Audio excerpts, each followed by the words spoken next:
ज्ञान रस के इच्छुक सभी साथियों को जय जिनेन्द्र नमस्कार।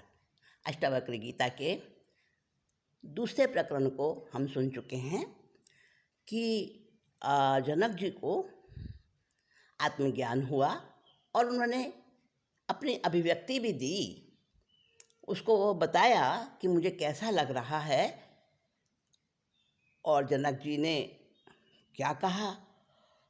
उन्होंने बताया कि गुरुदेव, आपका उपदेश सुनकर मेरी भ्रांति मिट गई है और मुझे सत्य उपलब्ध हुआ है।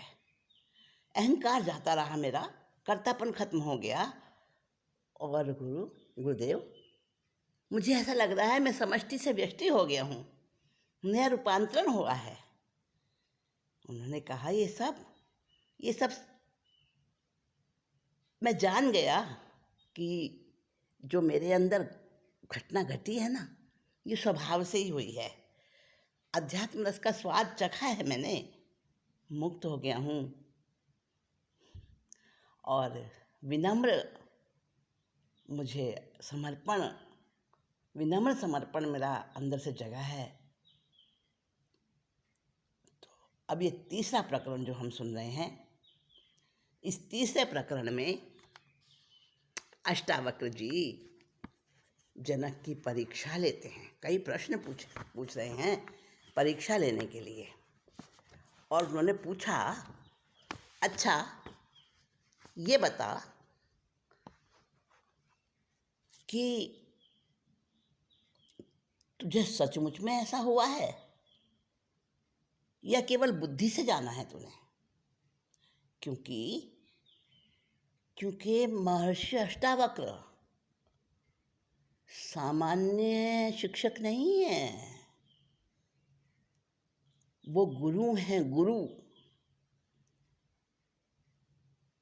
वे देखना चाहते हैं कि जनक को सचमुच में आत्मज्ञान हुआ है या केवल बौद्धिक भ्रांति मात्र।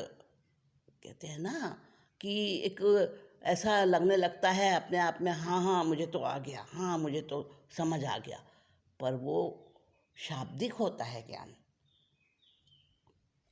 अंदर से नहीं होता, आत्मसात वाला ज्ञान नहीं होता। तो जनक जी तो बता रहे हैं अपनी अभिव्यक्ति, परंतु अष्टावक्र जी अभी और ठोक बजा के उसको पक्का करना चाहते हैं। गुरु देता है अनुभव, शिक्षक तो ज्ञान देता है, बुद्धि का ज्ञान, शाब्दिक ज्ञान, वो शिक्षक होता है। और जो शिक्षक के साथ गुरु भी होता है ना, वो अनुभव देता है, रूपांतरण करता है, मुक्त कर देता है। बौद्धिक ज्ञान से ज्ञानी होने का भ्रम पैदा हो सकता है। शास्त्रों के अध्ययन से, उपदेश से जानकारी होती है, पहुंचना नहीं होता। और ज्ञान तो आत्म जागृति से ही होता है। केवल नया पढ़ लेना, नया जान लेना वो ज्ञान नहीं है, वो तो जानकारी है। तो अष्टावक्र समझते हैं इस फर्क को कि ज्ञान तो आत्म जागृति से ही होता है। तो जनक जी को और अच्छी तरह से ठोक बजा के वो अपनी जो है ना विश्वस्ती करना चाहते हैं। तो अष्टावक्र जी के द्वारा ये देखा गया कि जनक में अभी आसक्ति नाश पूरा हो चुका है कि कुछ बाकी भी है, अभी आसक्ति कुछ बची तो नहीं है। और अगर इतना सा लेश मात्र भी आसक्ति का शेष रह गया ना, तो वो इसको अटका देगा। तो अष्टावक्र जी ने पूछा जनक जी से, क्या पूछा? आत्मा को जाना तत्व से, फिर क्यों ना आसक्ति छुटी। आत्मा को जाना तत्व से, फिर क्यों ना आसक्ति छुटी। क्यों परिग्रह धनार्जन में रत है, तुझसा धीर भी। सीप के अज्ञान से हो लोभ पैदा चांदी का। देखो, और अच्छे से पक्का करना चाह रहे हैं। अष्टावक्र जी कह रहे हैं कि अगर यहाँ पर दूर से दिखता है चमकता हुआ कुछ, और अंदर में उस देखने वाले व्यक्ति को लगता है ये चमक रहा है, जो वो धूप की किरणों से चमकता हुआ सीप है या कि चांदी है। चांदी हो तो वाह, फिर तो बहुत ही बढ़िया। तो सीप के अज्ञान से हो लोभ पैदा चांदी का। अज्ञान आत्मा का चखाता फल, विषयों में भ्रांति का।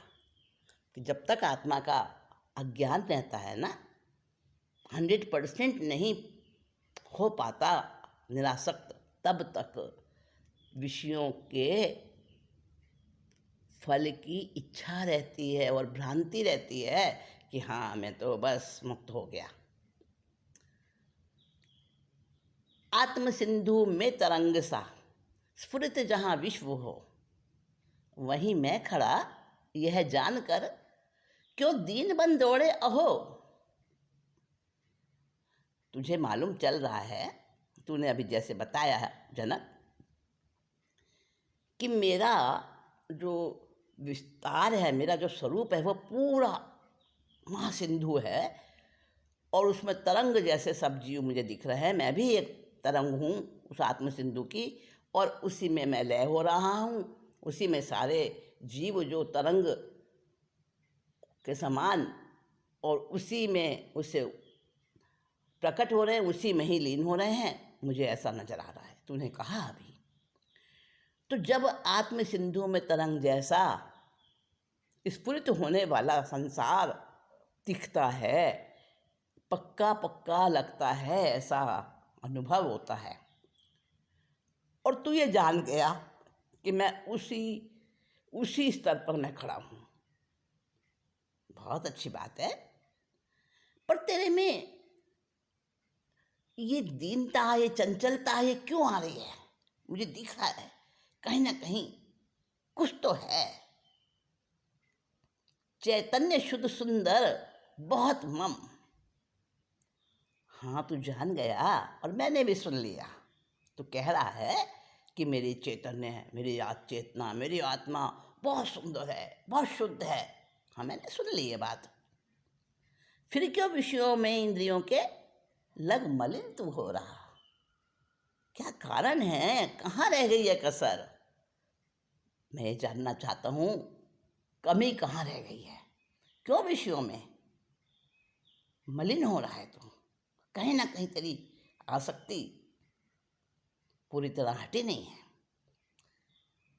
आत्मा में भूत सारे, भूतों में आत्मा विलय, इस सत्य का ज्ञाता मुनि, ममता तजे न ये विस्मय। अरे,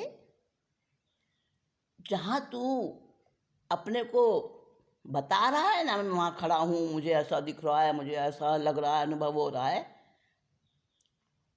उस स्थान पर खड़ा हुआ मुनि ज्ञाता बन जाता है और उसकी ममता बाकी रह जाए। बड़े आश्चर्य की बात है ये तो।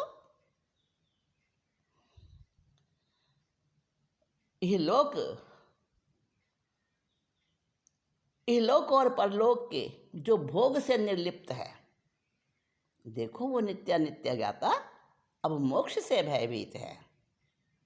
कहीं ना कहीं तेरे अंदर में ये तो नहीं आ रहा कि मोक्ष से भी तुझे भय लग रहा है? बता तो सही मुझे। स्थित परमाद्वैत में तत्पर जो मुक्ति के लिए, अहो अहो नर वो कामाभ्यासवश व्याकुलो क्रीड़ा के लिए, जो जो स्थित हो गया है परम अद्वैत में, और जो मुक्ति प्राप्त करने के लिए उस पथ पर अग्रसर हो रहा है, तो उसको कोई कामना बाकी रहती है क्या? कैसा आश्चर्य है ये। काम को जाना है जिसने शत्रु उत्पन्न ज्ञान का। आश्चर्य। मरणासन उस दुर्बल की कामुक वासना। फटकार रहे हैं। देखिए अष्टावक्र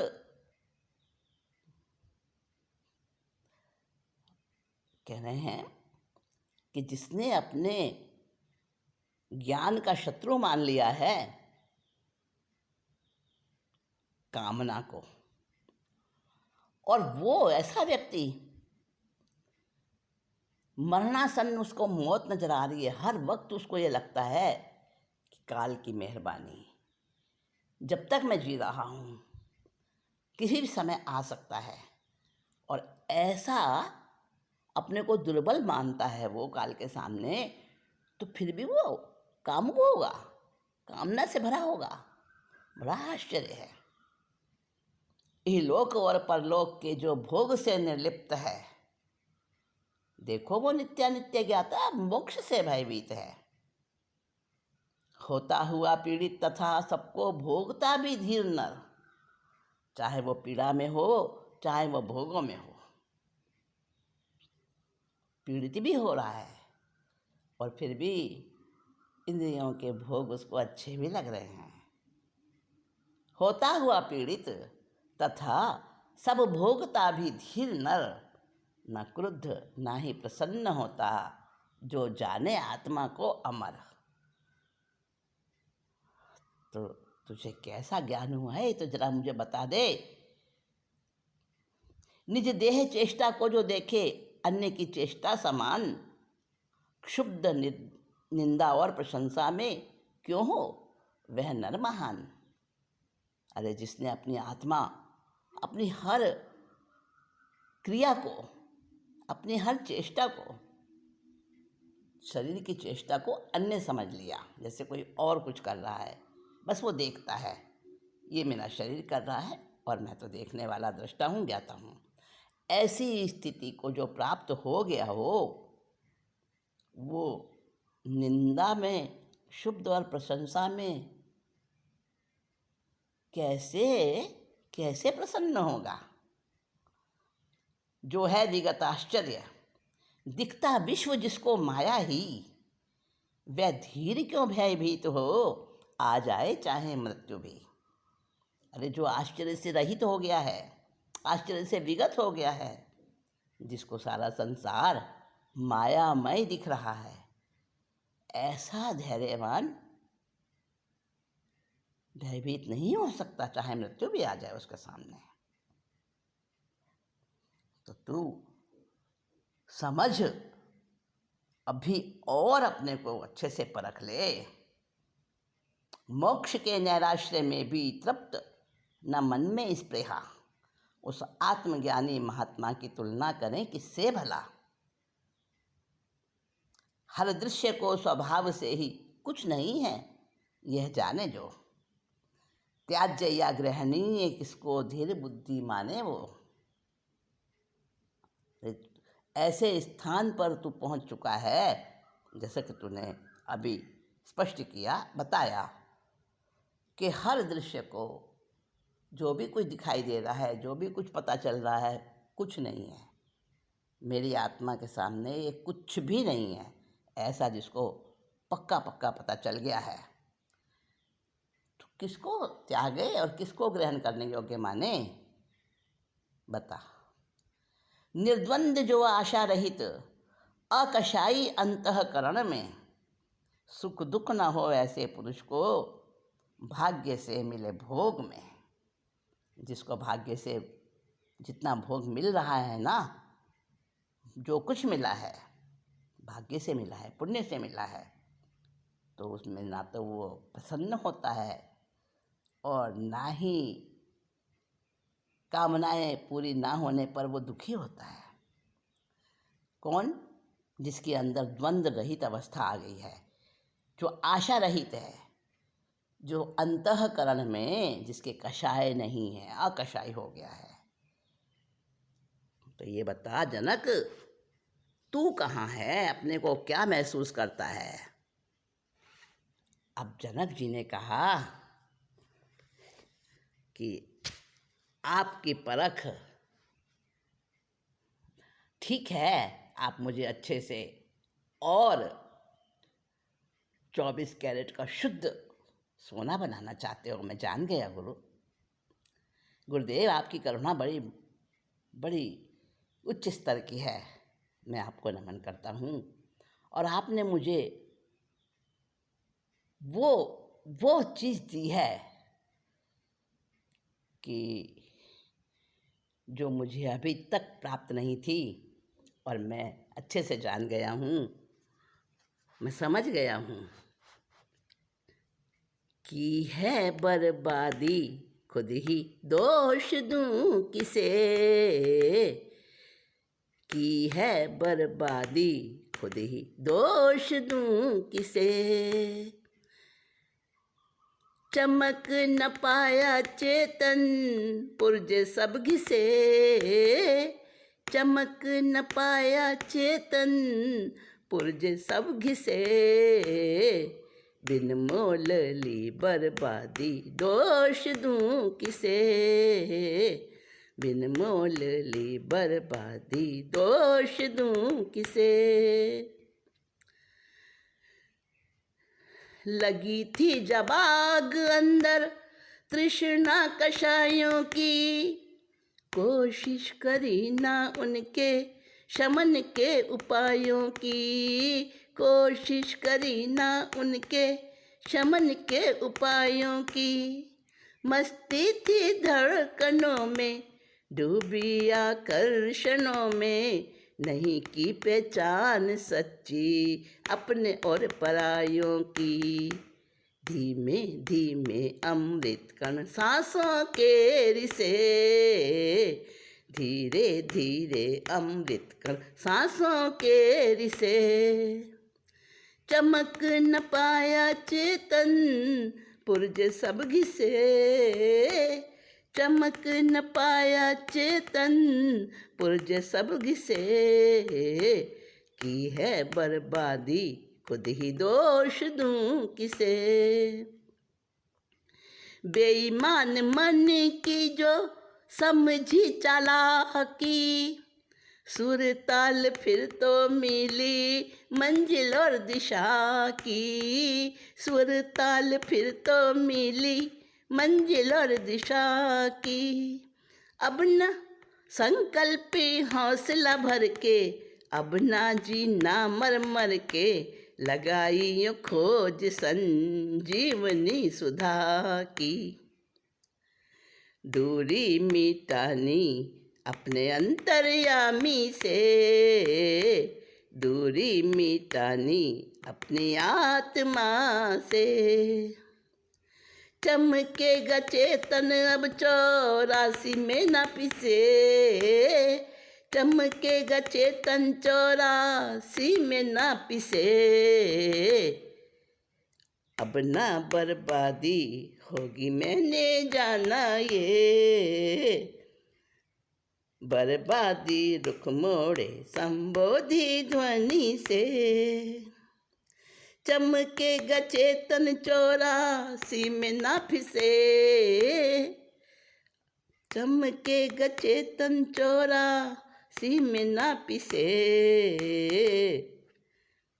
कहने लगे, जनक जी कहते हैं कि अब मुझे समझ आ गई है, मैंने अपने हाथों से अपनी बर्बादी की, लेकिन अब मैंने बेईमान मन की चालाकी को समझ लिया है। जैसे ही ये समझ आया है मुझे, तो मर मर के जीना मुझे अब मंजूर नहीं। और मैंने खोज कर ली संजीवनी कहाँ मिलेगी मुझे, वो संजीवनी मेरे ही पास है। और फिर तो बस नहीं अब तो डरना पुरुषार्थ करना, नहीं अब डरूंगा पुरुषार्थ करना। आवागमन के सारे तापों को हरना, आवागमन के सारे तापों को हरना। बर्बादी रुख मोड़ेगी खुद अपना सिर फोड़ेगी, सिंहनाद करके भव सिंधु को तरना। अब मृत्यु दहलेगी संबोधि ध्वनि से, अब मौत दहलेगी संबोधि ध्वनि से। चमकेगा चेतन 84 में ना फंसे, चमकेगा चेतन अब 84 में ना फंसे। अब ना बर्बादी होगी जान लिया ये। जनक जी कहने लगे, हाँ मैंने अपने हाथों से अपनी बर्बादी की और मैं समझ गया, और साथ में मैंने संकल्प भी कर लिया मैंने कि बस अब नहीं, बहुत हुआ। और जैसे ये संकल्प मेरे मन में जितना मजबूती से उभरा, उसी क्षण हो गया गुरुदेव, आश्चर्य घट गया। और वो आश्चर्य अब मैं उसको, उस अनुभव को मैं मिटने नहीं दूंगा। बस हो गया, मुझे बहुत एकदम पता चल रहा है, स्पष्ट नज़र आ रहा है कि मैंने कहाँ कहाँ गलतियाँ की थी, और अब मैं उन गलतियों को नहीं दोहराने वाला हूँ। अब मैं बस अब समझ गया हूँ, मुझे पता चल गया है। इसके बाद अष्टावक्र जी फिर कहते हैं, जनक अभी भी और टटोल ले अपने को। जनक जी ने कहा, हाँ बिल्कुल टटोलूंगा, अच्छे से परखूंगा। अब वो चौथे प्रकरण की बात है, गुरु और शिष्य के बीच में जो संवाद होगा उसको हम आगे सुनेंगे। जनक जी उस छोर पर खड़े हैं, बस एक कदम, बस उनके सामने ही मंजिल बिल्कुल पड़ी है सामने। पर गुरु अष्टावक्र और परखेंगे, अभी ऐसे नहीं छोड़ेंगे, क्योंकि गुरु तो शिक्षक से ऊंचा होता है। गुरु तो क्या बनाता है, पारस मणि की तरह लोहे को स्पर्श कर दे सोना बना दे, वो नहीं, वो पारस मणि से भी बढ़कर वो व्यक्तित्व हमारा गढ़ता है। गुरु सद्गुरु अहेतुक होता है, निस्वार्थ होता है। ऐसे अष्टावक्र गुरु प्राप्त हुए हैं जनक जी को।